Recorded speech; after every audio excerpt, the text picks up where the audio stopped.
Good morning, everyone. Hope everyone is doing well by the grace of Almighty Allah. Today, we want to share something about my life.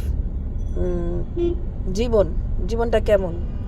ভূমিকম্পের মধ্যে যারা পড়েছেন তারা এখন জীবনটাকে এরকম অনুভব করছেন যে হয়তো আজকেই শেষ দিন, কিন্তু অ্যাটিটিউড পরিবর্তন হচ্ছে না।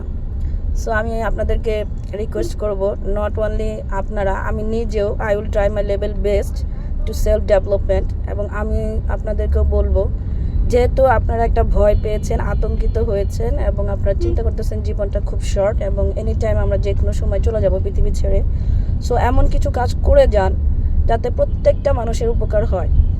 হতে পারে আপনি একটা গাছ লাগালেন, সেটার ফল খেলে, সেই ফল খেয়ে যে আপনার উনি নিজে হয়তো আপনাকে দোয়া করবেন না, কিন্তু ওনার ভেতর থেকে যে দোয়াটা আসবে সেটা কিন্তু কম না।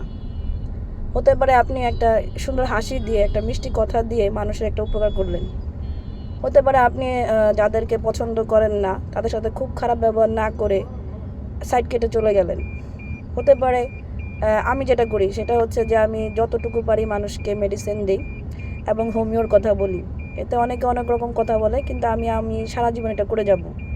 বিকজ আমি আমার প্যারেন্টসদের, both of my father and mother lost for, কি বলবো, অ্যাপোলো হচ্ছে বাংলাদেশের মধ্যে নাম্বার 1। সেখানে থেকেও আমি আমার আব্বুকে আনতে পারিনি, তাদের ভুল ট্রিটমেন্টে মারা যায় এবং এরপরে আমি হোমিও পড়া শুরু করি।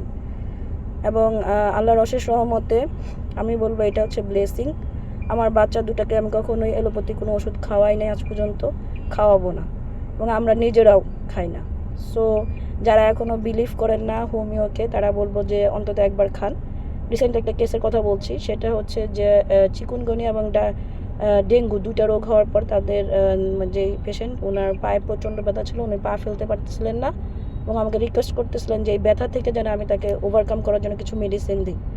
এবং আমি মেডিসিন দেওয়ার পরে উইদিন উইক, এক সপ্তাহের মধ্যে উনি ভালো হয়ে যান এবং আমার জন্য স্পেশাল কিছু গিফট পাঠান। তো এরকম ডিফারেন্ট টাইপস অফ গিফট আমি পাই পেশেন্টের কাছ থেকে। মানি ডাজেন্ট ম্যাটার, আবার মানি ইজ ম্যাটার।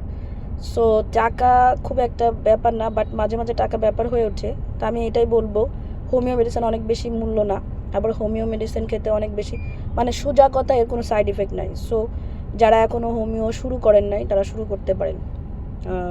ভিডিওটা লম্বা করি নাই কারণে মানুষ বিরক্ত হয়ে যায়, কারো বিরক্তে কারণ হতে চায় না কখনোই। ভালো থাকুন, সুস্থ থাকুন, আল্লাহ হাফেজ।